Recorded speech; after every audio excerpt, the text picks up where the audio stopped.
Hey everyone, welcome to Homes for Beginners, where I show you how to do repairs around the house yourself. In this video here, I'll be showing you how to prime your well pump. I had a few people request this video, and with the warm weather around, it's a good opportunity to show this as I'm getting the well ready for watering the grass. The one I'm specifically working with here is a SandPoint, which has a check valve up top to hold the water in the pipe when the well is not being used. Just to give you a view of the setup, this system does not have a pressure tank as it's strictly used for watering the lawn. It's a huge savings when compared to using municipal water. I do have a couple other videos covering the SandPoint cleaning and the removal and installation if you're seeking more information on those topics. Here's the pump, which is controlled by an on-off switch. A pressure gauge is used to monitor the pump so there's no restriction. The hose on the top is what connects to the garden hose with a sprinkler. The plug at the top is also used for priming the pump. Considering that we're working around water and electricity, make sure you do have the main breaker off for the pump as a safety. Below the suction pipe for the water supply is a drain plug. This is removed at the end of the season so it doesn't freeze and crack the casing on the pump. Below that check valve is a service valve.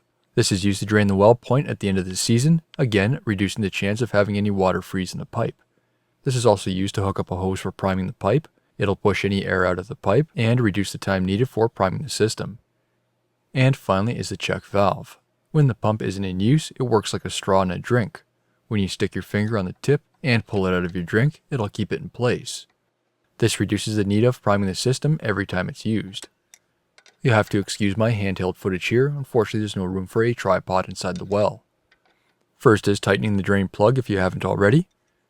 Then remove the prime plug at the top of the pump. I already have a hose hooked up and you'll see that in a moment. This isn't needed as not everyone has access to municipal water, but it does help cut down on priming time. The pump may be your only source of water, so you can skip this step. Turn on the faucet for the hose.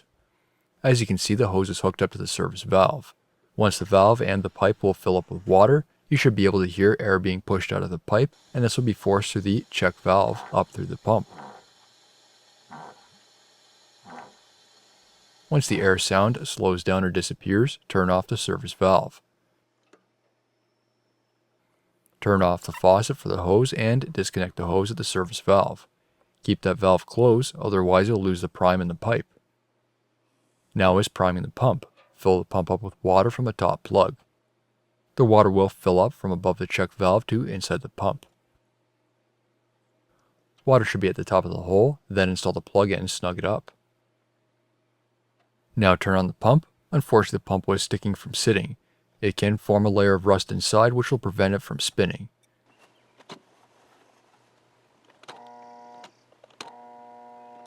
This is shown by a humming noise. That means the motor is getting power, but it's not operational.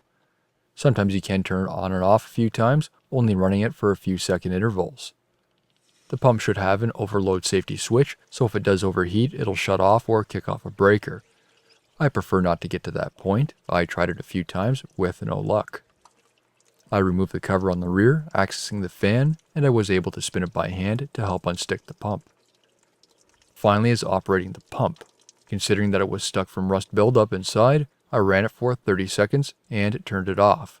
The pump was drained, flushed out, and then refilled to remove any rust debris inside, which minimizes the risk of any damage internally. Run the pump for about 30 seconds. You may be able to see any bubbling of water in the clear line, and this is normal. This is a pump pushing out some of the water from the priming. If no water comes out, turn the pump off, inspect to ensure there is still water inside the pump, and then continue again. Do not run the pump dry without water. This can cause internal damage. This usually takes me about a couple tries. Air will come out of the line as it's pushing out water, and then finally it'll be a solid stream and it's ready to be used. If there's a constant need for priming the system, there's most likely an air leak between the check valve and SandPoint, which will need to be repaired. Ensure the drain plug and priming plug are tight, and your pump is officially ready to be used.